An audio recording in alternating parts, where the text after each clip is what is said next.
Hey guys, welcome to the JAV Show. You have Viv as your solo podcast host for today's episode.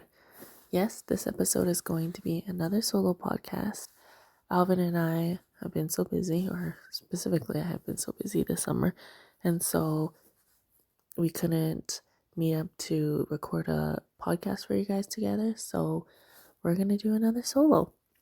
Alvin has already done his podcast, and I think it's already going to be posted by now.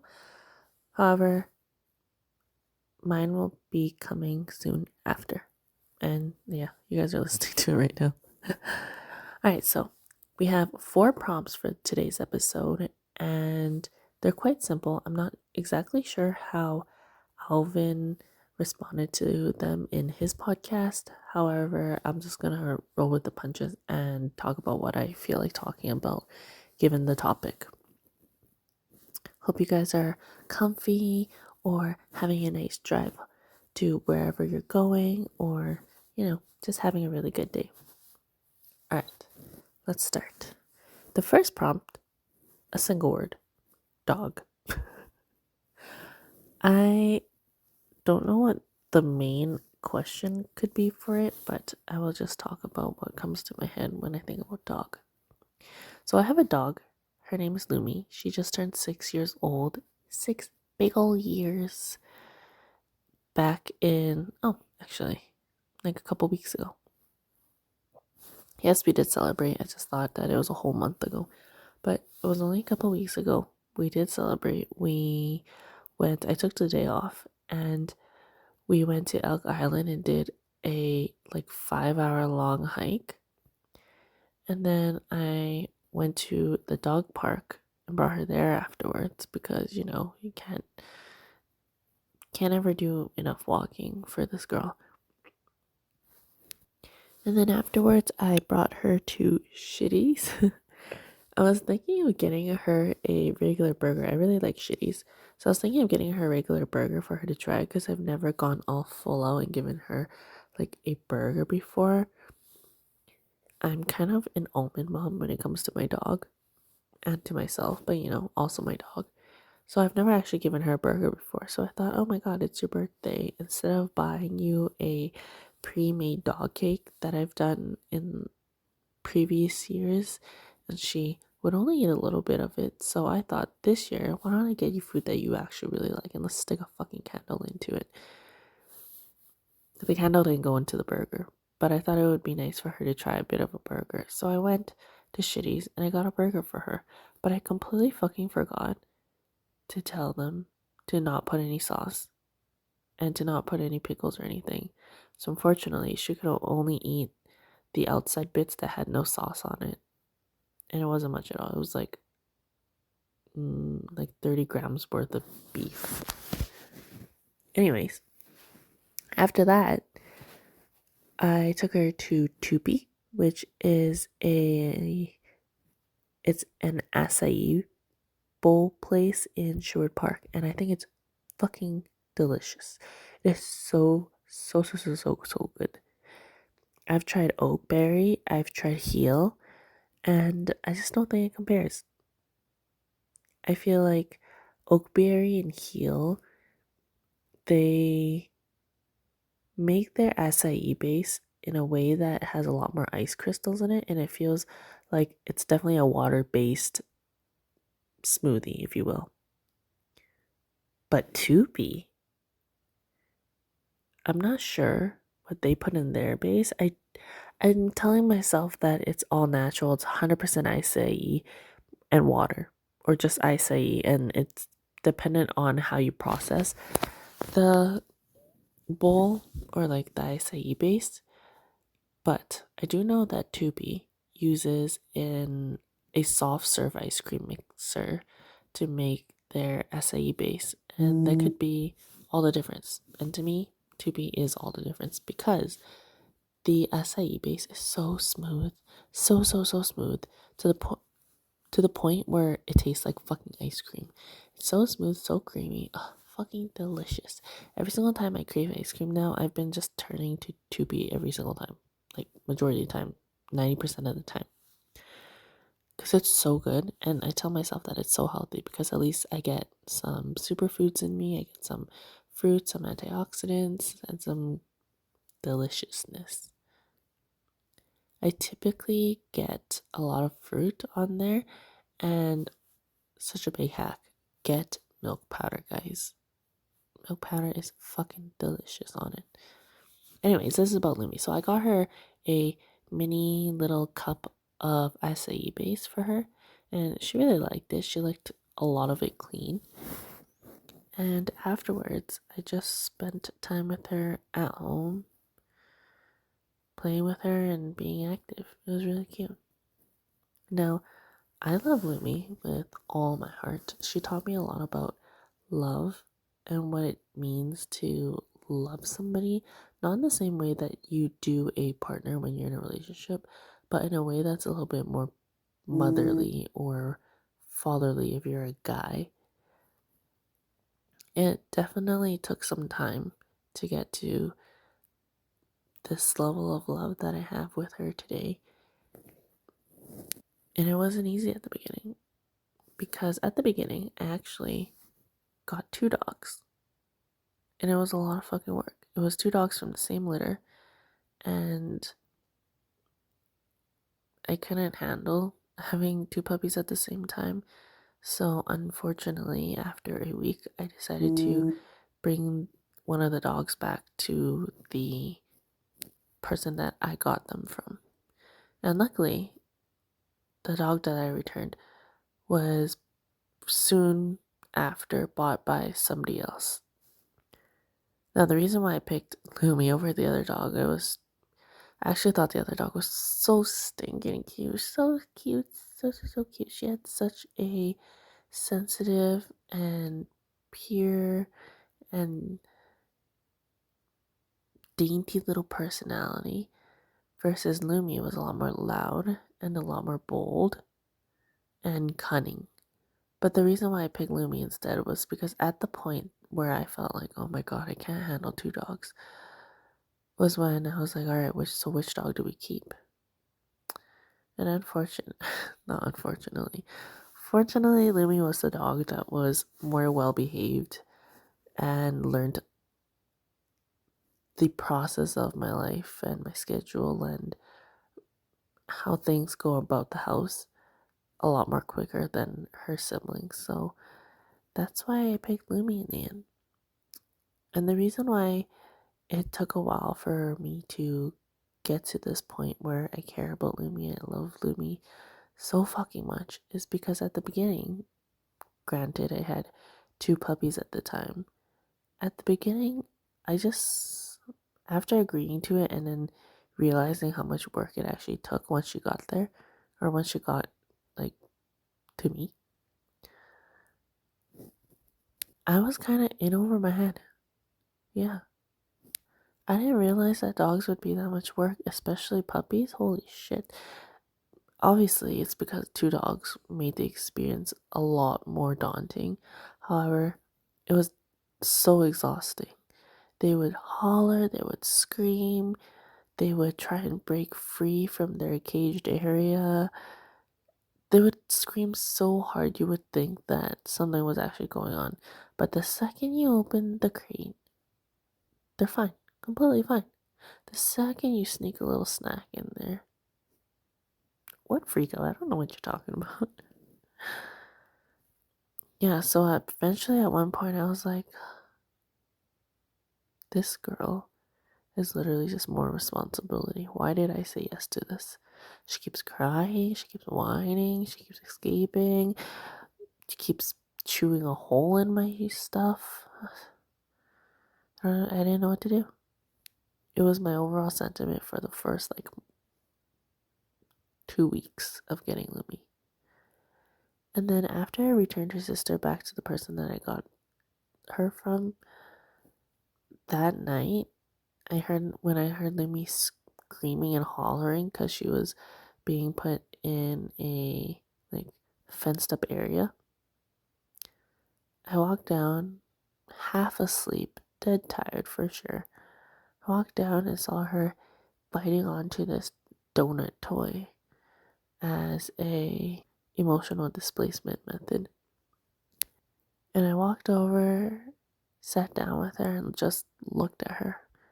And I thought, all right, you're just a baby. You don't mean to be difficult. You don't mean to require a lot of attention, but you are a baby still, and you're quite the beautiful, cute baby here. So I thought, all right, Viv, there's no going back on this decision. You have to pick a decision and just stick with it. So then I was like, all right, you know what? I looked at Lumi and I was like, I'm going to give you the best life that I can. I'm going to be so loving, and I'm going to make sure that I encourage your growth and your happiness. And so fast forward to this day. Oh, she's my little bean. I love her so much. She's also a really well-behaved dog, so that makes it really easy to love her and care for her and think that she's the best. When she was a little bit younger, yeah, she was a brat, but overall, such a well-behaved dog. She's so kind, she's so smart, she's so obedient when she needs to be, but she's also a fierce, blah, blah, blah. She's also a free spirit. She's such a good girl. Now, when I was actually looking for dogs online,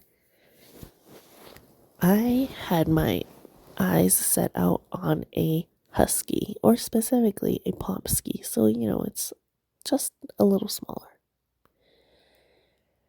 And my other requirement was that I did not want a dog that shed hair, or an absorbent amount, because I am allergic to dog hair, for one thing, and I don't want to get fur all over my clothes, or I don't want to have allergies all the time. But you know what? When I saw Lumi's picture before I went to meet her, I was like, oh my goodness, she looks like a little freaking fox. And Lumi is mixed pomsky, but she definitely looks like a full-blown American Eskimo. Her parents are like 2 to 3 times her size, so I'm kind of surprised that her entire litter came out smaller.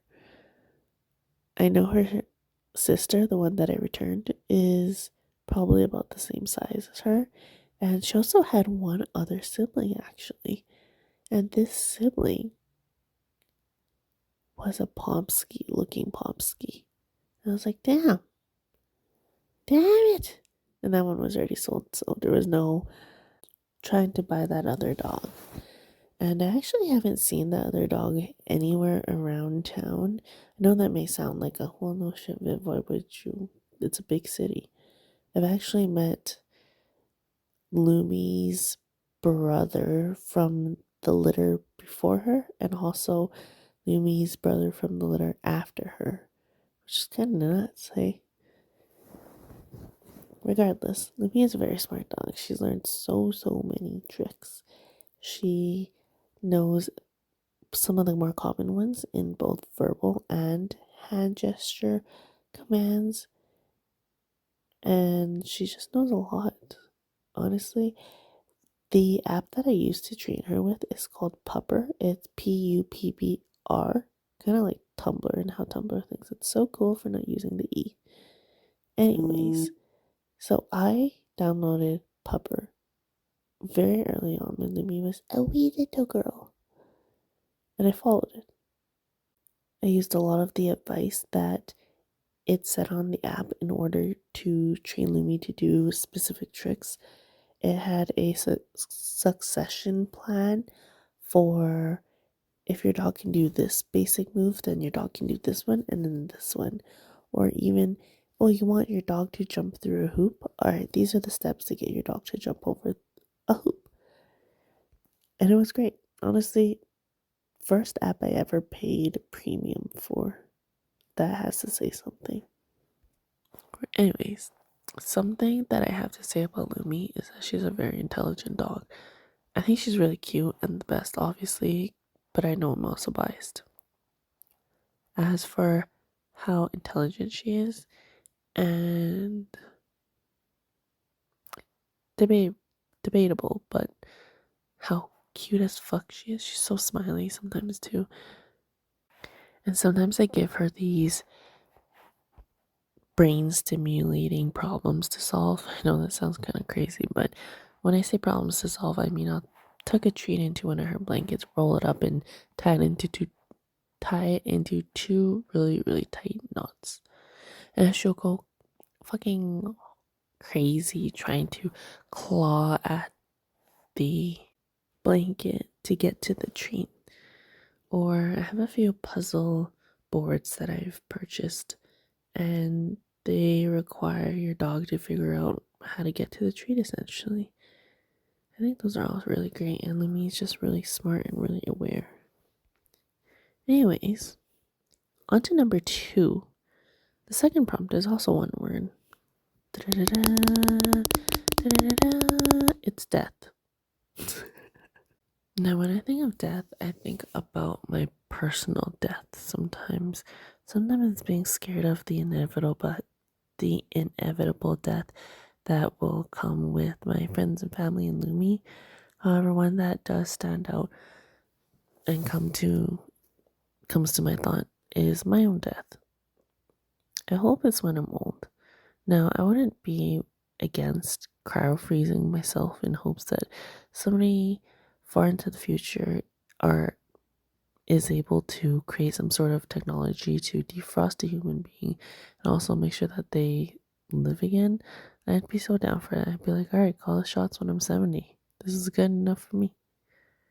Anyways, I'm not afraid of dying. I don't think that dying is the tough part when it comes to life, you know? I don't think that there is much that goes into dying aside from dying. Like, if I cease to exist, then I cease to exist, and I won't have any feelings about it. And before I existed, I had no feelings about it, or any awareness, or any thoughts, or anything like that, you know? So to me, death is not that scary. The only thing about death that's scary is that if it's on somebody that you love, family, or Lumi. Because then it's like, oh shit, this really does suck. You know? What else can I say about death? What is your guys' preferred way of being celebrated and remembered in your life? So I'm curious if you are somebody that wants a burial, or somebody that wants to be cremated, or even somebody that specifically has a wish for one of them. Like for me, I would personally want to be cremated because when it comes to a traditional burial, I just think it takes up a lot of space. There's not enough space in the world for everyone to pass away and get a proper burial. So I would personally want to be cremated, nice, easy little jar, and the people that love me and surround me, they can just figure out what to do afterwards, you know? It's a very sad thing, but when I view death, I see it as something that's inevitable, so we can just make the best do with the time that we have at the moment. Have you guys ever experienced death in your life before? I have gone to one funeral before, and it's the most depressing and heart-wrenching place when you see people that you know, people that are related to you, bawl their eyes out and cry and wail and scream. It does something to you. I cried a lot at that funeral too, but I think that having that experience did add to my perspective on what I would want in the future, you know? But let's talk more about that. Now, if I did have a funeral, I understand people are going to cry. A funeral is naturally a really sad thing, but I would hope that at the ceremony people are laughing and remembering me and just having a nice time, because I cease to exist at that moment. I can't care or think or feel about anything that happens anymore. So, you know, don't make it that sad of a moment. Make it happy. Or just don't go. I don't exist. wouldn't be there to give a shit. Anyways, the next prompt is things that acquire taste. Now, I know that our taste buds change quite a bit from when you're a baby to when you're like 7 years old to fully adult years right now. I think, if I remember correctly, you lose some of your taste buds and your sensitivity in your tongue as you age. And so it definitely would change your preferences for food, your favorites, your dislikes, and things that you may not have liked before could become your favorites now, or things that you just absolutely loved could now, over time, of course, just become something that just doesn't really hit anymore. So when it comes to acquired taste, I don't even remember if I talked about this third topic's main point yet, but I soon will. When I think about things that acquire taste, I think about bitter things, because that's more or less my experience. I would say that I'm not really a fan of bitterness, aside from not a fan. I'm just not a fan of bitterness that comes from anything aside from tea and coffee. But I would say this year and last year, I realized that I actually kind of like grapefruit. And it's fine, guys. I'm not taking any extra medication or anything. I can eat grapefruit. But typically, to me, grapefruit has a really bitter aftertaste. And so I just never really liked it. So I would personally say that grapefruit is an acquired taste. But I do know a lot of people that fucking love grapefruit. Something I think is general to the public for an acquired taste is people who are alcoholics. That burn must be something that you really like. Versus children, when you taste alcohol, you'd be like, what? This is disgusting. Why would anyone drink this? It's an acquired taste, boo boo. I've definitely noticed a few things throughout the years where my taste buds have changed towards. One of the more alarming, if you will, one of the more surprising ones to me is nuts. Now, growing up, I've always detested nuts. I've always thought that they were fucking disgusting. You know, I don't mean to exaggerate, but it's literally the best example and comparison I can give. You know, when you smell shit, like literal poop, there is a smell to it that just, what? Oh, fuck, disgusting. And it's the same type of putrid smell that you smell in vomit. Whenever I smell peanuts, I pick up that same note. And to me, it's horrendous. Disgusting. I also don't really like the texture of nuts. I don't like how it breaks down and kind of squishes and becomes like a nasty paste that gets stuck in your teeth. And I really don't like eating things that get stuck in my teeth easily. So nuts are disgusting. Will not eat. To this day, don't get me wrong, I still won't eat a peanut just like bare raw like that. But I have noticed that I'm less disgusted with it. Notably, in the last 2 years, I've noticed that if a dish or a sauce has peanuts in it, I won't be like, yeah, I ain't touching that piece. I don't feel like I'm that picky of an eater, but I do definitely have my preferences. Now, if there's like a little bit of peanut, I'm like, whatever, okay, not preferable, but won't be the end of the world. Never was, but it won't be as bad as previously. Or where I noticed it the most would be two specific types of dishes, and it would be in sauces. So like dipping sauces, specifically in Vietnamese or Laotian sauces. Sometimes they sprinkle peanuts on top as a garnish, and sometimes for salad rolls they will make a tamarind hoisin peanutty sauce. That sauce sometimes is not too bad. I can have it if it's not overwhelmingly peanutty and has a little bit of peanut in it, I don't think it's bad at all anymore. Which I'm like, holy shit, I would never have thought I'd see this day. Or another one is that I made soup before, or I made chicken feet soup for the first time like a little over a year ago, and it requires red peanuts to be put in it. I was like, all right, I'm gonna make this soup, test it out, try it out, all the way up to the point where you need to add peanuts, because after I add that shit in, I ain't touching this soup. I made it for a friend in my family. Anyways, I still tried it afterwards, and lo and behold, I learned something new, guys. I learned the other side of, I'm sure the whole world knows, the other side of peanuts and what flavors it can bring into a dish that doesn't have to taste overly peanutty. I feel like when you're using an ingredient, there's always levels to the ingredient, different levels of flavor that you can extract out, different parts of the flavor that you can extract out. And from that soup making experience, I was able to learn the other notes that a peanut has that you can extract out and put into soup, and it adds a lot of body and depth. And I really liked it. I honestly really liked it. For that soup itself, I was like, oh yeah, this is a bit too much for me. But since then,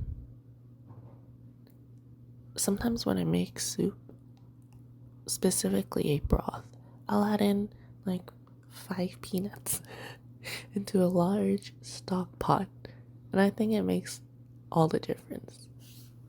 So that is definitely a huge acquired taste. I don't think I've acquired it yet, but I'm definitely not gagging at the sight and sound, gagging at the smell and taste of it anymore.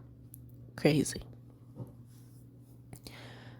If I were to go back to the main topic of acquired taste, I would say that a lot of things require an acquired taste, and as you grow older, you notice that your palate changes and becomes a little bit more refined, a little bit more tolerable to bitter flavors, because I believe when you're a child, your bitter receptors are a lot more sensitive, or that you have a lot more of those. And that's why a lot of kids complain, oh, I don't like to eat this vegetable, I don't like to eat this and this and this. It's not always because they're a picky ass eater. Sometimes it's literally because, yeah, they definitely pick up the bitter flavors that come with leafy greens and vegetables more easily. But I honestly believe that kids who don't like vegetables, a part of the reason why is because the vegetables that they're exposed to and is a part of their meals, maybe it also tastes like shit. Maybe it's also just not cooked that well, because vegetables are delicious. You know, sometimes I watch sometimes I watch cooking vlogs of people, and they just boil or parboil, steam the vegetables and add salt, sometimes butter for American households. That's great and all. I do that all the time with my vegetables myself, or I just eat it raw. I fucking love vegetables, but I can see how for a kid, if a vegetable is prepared that simply, then it just brings out every single bitter note or every single part of the profile and flavors for the vegetable, and that can be a lot for a kid. I would imagine if you cooked the vegetables in a way that was a lot more saucy, a lot more seasoned, you added some sort of bechamel, you glazed them, you cooked them with stock, whatever it is. I'm so sure if you did that for a kid, they would love it. And also, I feel like when you're raising a kid, they kind of follow after your impression of certain foods. So if you treated the vegetable as something worthy of disgust or something that you need to create a big issue about beforehand, then they will have that notion in their head regardless. And when they approach their food, they'll be like, oh, this thing is a thing worthy of discuss or to make a big deal about. If the parent is like, oh, please eat your veggies, or okay, I know that there's a lot of veggies on your plate today, but you can do it. You can eat all of it, okay? Or even like, all right, if you eat 3 vegetables before you eat your steak, then I'll give you 20 minutes on the computer later tonight. I feel like if you set that idea in their head before they start their meals, then they'll know that, okay, this is something that's a little bit daunting. This is something that requires a lot of emotion to approach and something worthy of debate or something worthy of all these big emotions around it. Versus if the child grew up around a house that didn't treat vegetables with a preconceived notion that they were bad or that they tasted bad at all, then I'm sure the child would grow up just loving the vegetables and knowing that they tasted good because they do taste good, or finding a way to naturally encourage them to enjoy the vegetables on their own accord. I feel like that's what happened with me growing up. They weren't treated as a bad thing. It was like, why don't you like vegetables? They're delicious. Let me show you this dish where they really shine, or let me show you this dish where they're irresistible. And so in that note, I felt like I always enjoyed vegetables and I never had to acquire that taste. But for a large part of the percentage of kids, they do need to have that acquired taste because of such a scenario. One thing personally that I felt like I had to acquire a taste for was definitely champagne. Champagne tastes like shit. I wouldn't even say I have fully acquired the taste. There's a lot of champagnes that I try and I'm like, ugh, ew, what is this? This just does not taste that great. But there are some that I do think are really tasty. I definitely don't like a dry champagne. I want sugar. The dry ones just don't taste that great to me. And then for wines, I don't like wine. Wine does not taste good to me, like at all. I have not acquired that taste. I would say one thing I have acquired a taste for in the last year specifically would be pomelo. There are some pomelos that are actually really juicy and not bad, but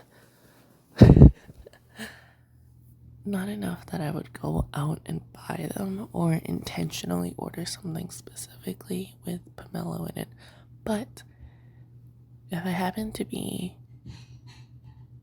offered pomelo or there was pomelo on the table at a meal to pick at, I may... Actually, no, it's not to the point that I would reach for it. But I would take a couple bites if somebody offered me some. One thing I have acquired a taste for would be onions. Now, this has been a long time coming, but when I was younger, like a wee little child, I never really liked onions. I didn't like yellow onions, big pieces of yellow onions. I didn't like green onions or anything like that. And I've completely switched the script. In the last decade, I fucking love onions. I could eat an onion like an apple. Over a decade now, actually, I can eat an onion like an apple. And you know how you sprinkle green onions onto a dish after you're done? Specifically soups. I douse that shit to the point where it's no longer aesthetic. Fucking love it. Anyways, let's move on to the third topic. Or I guess it's the fourth topic. It is a subscription-based life. Now, when I saw this prompt from Alvin, the first thing I thought of was the Black Mirror episode that I watched recently. And it was, spoiler alert, skip, I'm going to talk about it for a solid 3 minutes, okay? So if you guys are listening right now, skip to 15:30. The Black Mirror episode that I watched, it was about a couple. The girl essentially started having medical issues, and one day she passed out. Bear with me if the details aren't that accurate. I watched this a little while ago, but the gist of the story is that she passed out and they found out that she had some issue in a part of her brain. She wasn't going to wake back up unless they could fix it in some way, because there was a section of her brain that was damaged or just unhealthy.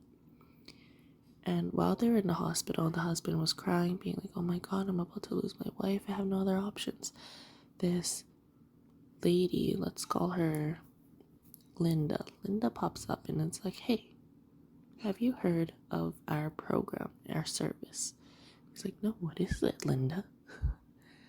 And she tells him that her service is, she works with a company that provides a chip, or they are able to duplicate the part of the brain that has illness in it or is damaged, or it's just not, it isn't working properly. They're able to create a duplicate of that part of it, put it into the patient's brain, and have the patient live a normal life. So he's like, oh my god, yes, please do this for my wife. They do that, put her in, she's great, she's normal, she gets to live, and they're like, this is great. In order to pay for it, it's free at the beginning, but it's a subscription-based service. So they pay regularly. He has to really cut into the budget in order to pay for the subscription. Eventually they find that it comes with its pros and cons, depending on the level of subscription that you have. If they have the lowest level, then the wife will start to have random commercial breaks and random ads where she'll be in her day-to-day routine talking to somebody and she'll randomly talk about an ad. Now, this can be very inappropriate in some sense when she's a teacher. And essentially what happens in the show is that they continuously upgrade their level up subscription because they're trying to adjust to the previous level not being enough for them. And the company also makes the previous level come with more risks and more side effects. They are also on a really tight budget, so they have to work really hard to make that budget and go through all these crazy lengths. Anyways, stopped kind of early to talk about this Black Mirror episode, but that's the gist of it, and that's insane. At that point, they are forced and tied behind their backs. Their hands are tied behind their backs in terms of agreeing to the subscription-based model. When I think about life, I'm sure everyone already has kind of noticed this in the last 5 years, where a lot of the services that we buy now, it's often on a subscription-based model. And I understand that if you have a really good product, that you would make more money having a subscription-based model than charging your client a one-time fee.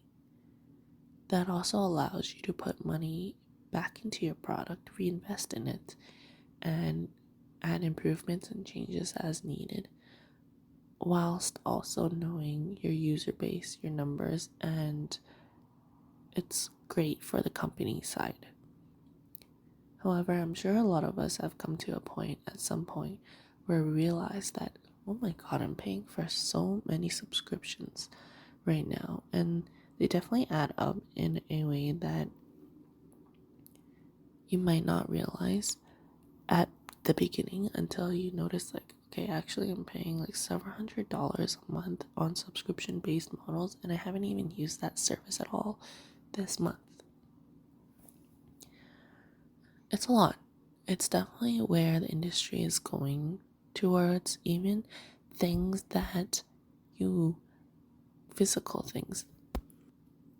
Now it's, oh, pay this much to own it and then return it after a while. Like cellular devices have become that way for some people.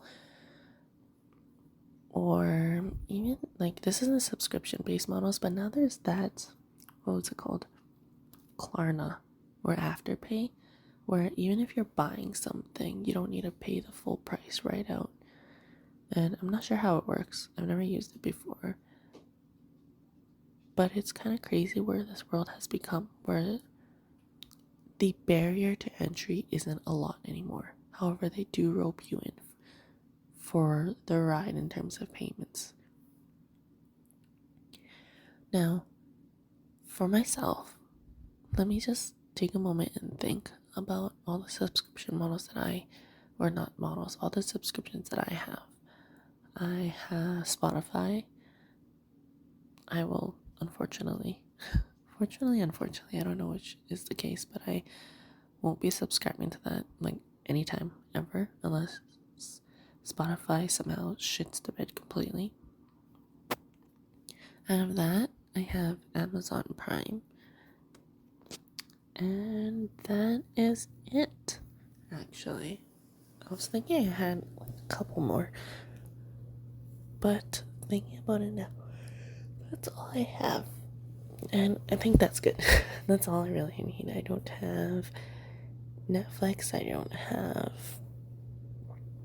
YouTube Premium. I don't have Disney Plus. I don't have Hulu. I don't have any other streaming service.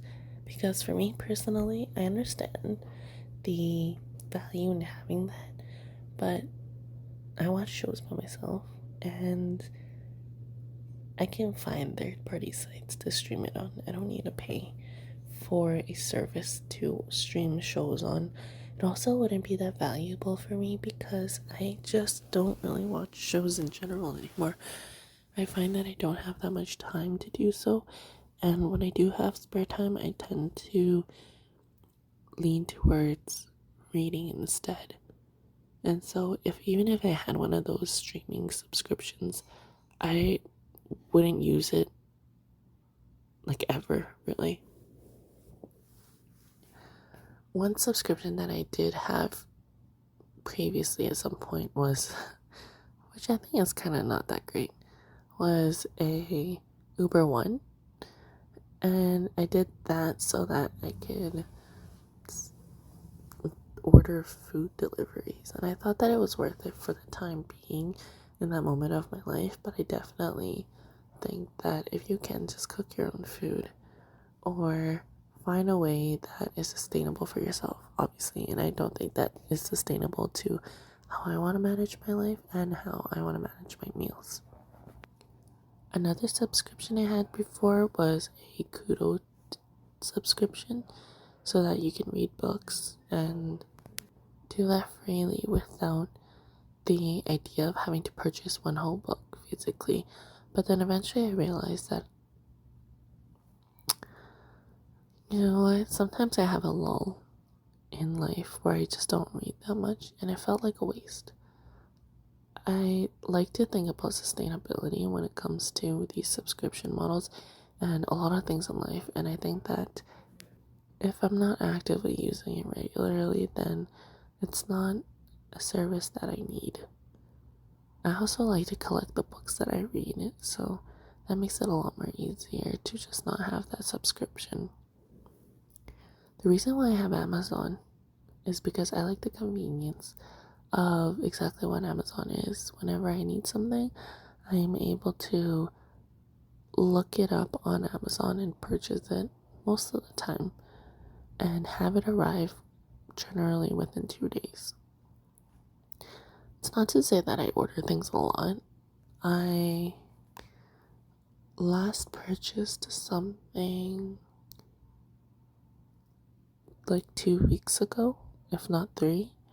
So it's not that often that I purchase something, but I think the convenience is there and worth it enough for me to keep this one subscription around. On top of Spotify, I listen to music every day regularly, and so Spotify is not something that I would unsubscribe to. I also really like having all my playlists and everything about Spotify. So Spotify is a forever subscription.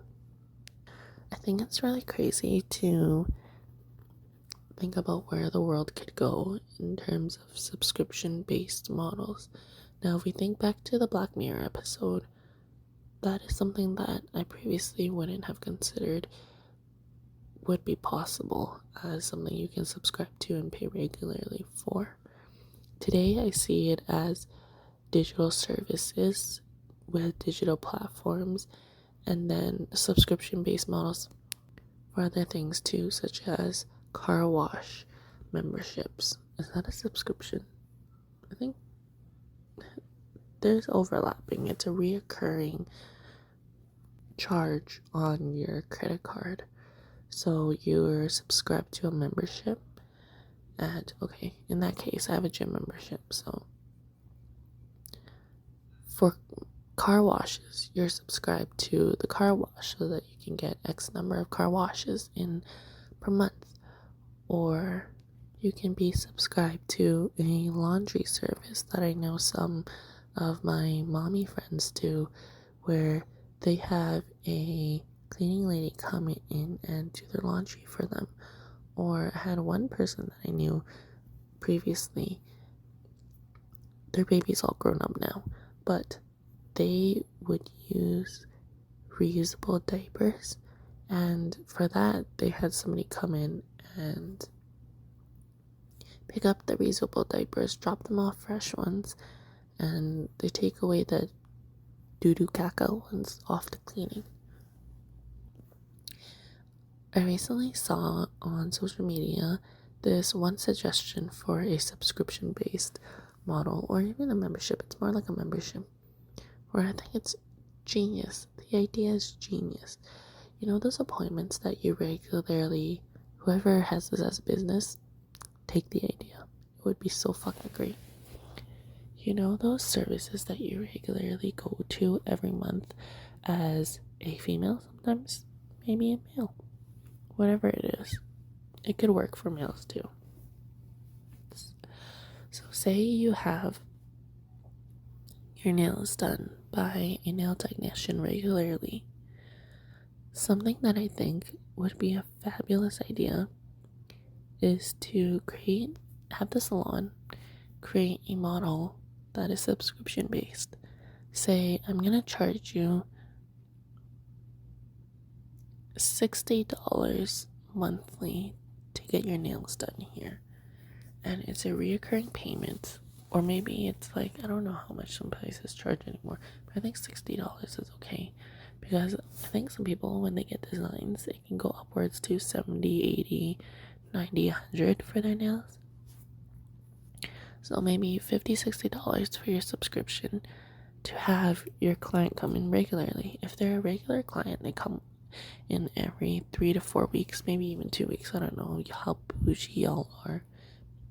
But if you go in regularly and you own a clinic, or if you go in regularly as a client, it would be really sick to have that subscription-based model to be like, yeah, this is the place I get my nails done, and I keep going back there because they have this subscription-based model where I pay $50, $60 monthly, and I just go there whenever I need to go get my nails done.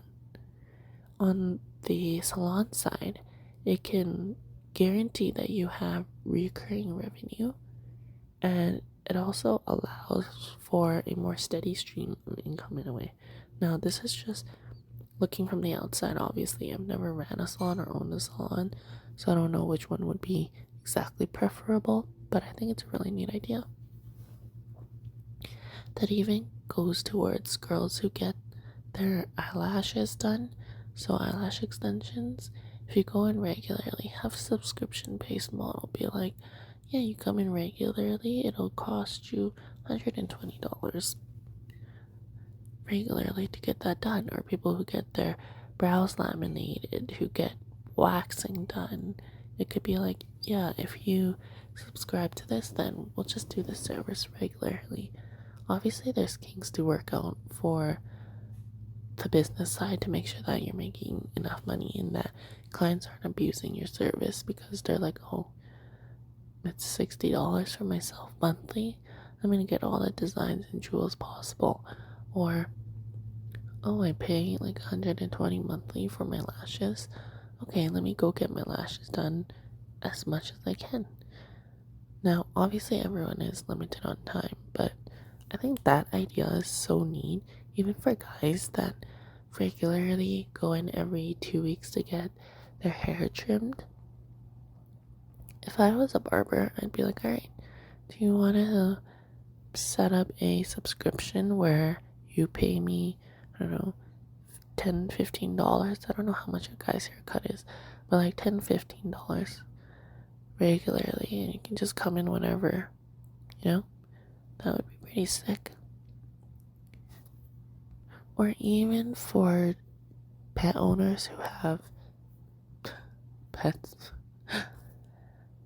having a service where somebody comes and bathes your dog, gives them the whole 9 yards in terms of like bathing your dog, conditioning their coat, giving them a massage, trimming their nails, buffing out their nails, brushing their teeth, cleaning their ears out, wiping their eyes, moisturizing their paw pads, moisturizing their nose. It's naming everything I do for Lumi. But imagine if you had someone come in and do that regularly. That would be pretty neat. I do think that it's a part of your own responsibility, but another reason why people have these subscription-based models is to make certain parts of their life easier, and that you don't have to really think about it so much. It's just a reoccurring service that you can rely on.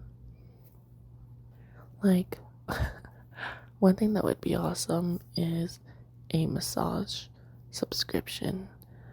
I try to go for massages every 2 months, and I would love it if there was a reoccurring subscription that just goes straight to my benefits, and obviously to the degree where my benefits covers everything or majority of it.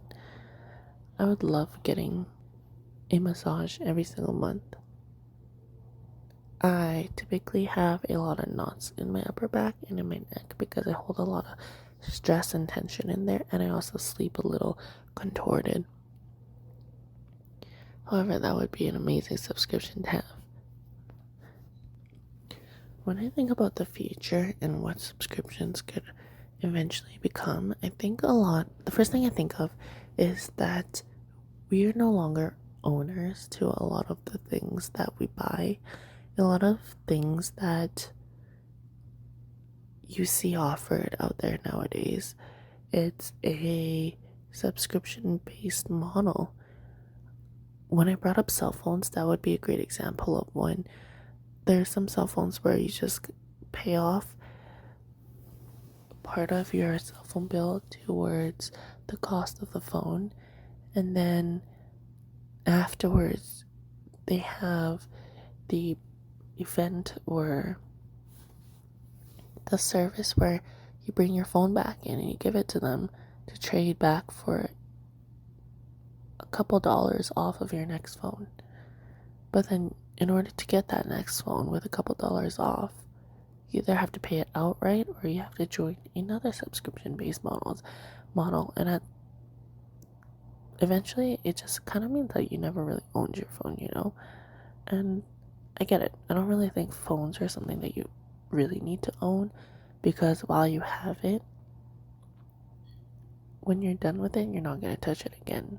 I would imagine most people go for the more newer edition every single time they purchase a new phone, and so they won't really have a use for their old phone unless they're trying to pass it down or hand it to a friend.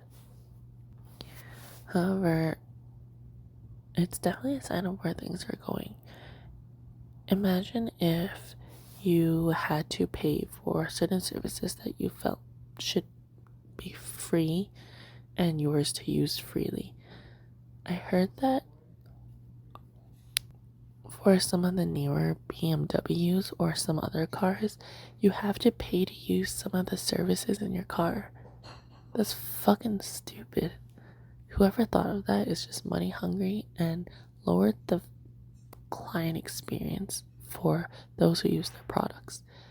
So what I heard was, I never actually looked further into this, but what I did hear was that BMW would charge their users that buy a certain model of their car a subscription fee in order to use the seat warmers. That's fucked. What the fuck? That should be a feature in your car that's free to use once you purchase your vehicle, not a subscription-based model. I think another thing that is easily comparable would be Teslas. Now, I think it's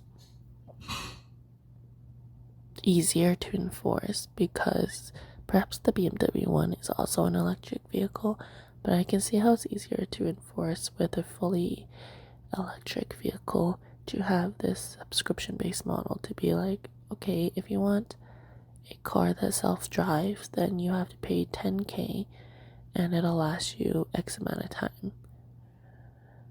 Or, okay, if you want your car to have this feature, then you can pay for this feature on a subscription-based model for X amount of time.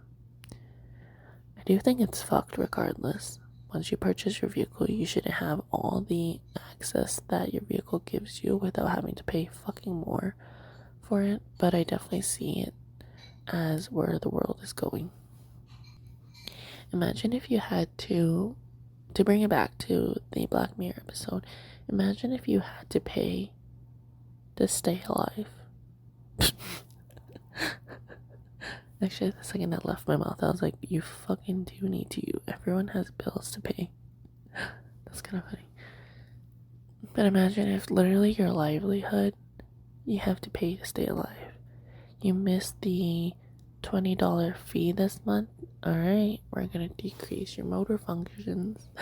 Oh, you missed your $20 this month? Or, oh, you wanna unsubscribe to your life subscription? Okay, we're gonna slowly turn off all your senses. You can't see anymore. Or, oh my god, you don't want to upgrade to the newest model? Sorry, your level of subscription isn't that great anymore because we added 2 more exclusive elitist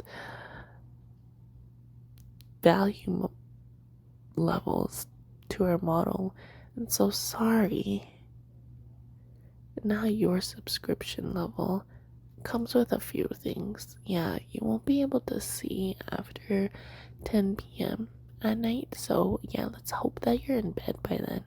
Or, oh yeah, sorry, your stomach doesn't work until 11 a.m. So you can't eat breakfast unless you go up to the next subscription level. Or even like, oh, sorry, bladder function or bladder control doesn't work for 30 minutes of your day, so you just gotta sit in the toilet for that whole time, and it's gonna come regardless if you're on the toilet or not. Or, oh, you're just gonna shut down and freeze for 5-minute intervals. Jesus Christ, that's actually nuts. For a random 5-minute period in the middle of the day, kind of like an ad. That would be so fucked. Imagine also if, I get that this is kind of the case in America, but imagine if you had a relative in the hospital and they were on life support, or they were constantly hooked up to a machine in some degree, not a heart monitor, but an IV drip that they need, or whatever have you be it. Imagine if the hospital was just like, oh, sorry, like, the subscription model has kind of changed. What you've been paying for has only been paying for dialysis for 8 hours, and you need 10. So unless you increase your subscription model, then sorry, your patient's gonna have a little bit of pain for the 2 hours that they're not on dialysis. Sucks to suck. That'd be fucking terrible. I think, guys, that the future is here. Everything is changing and growing exponentially.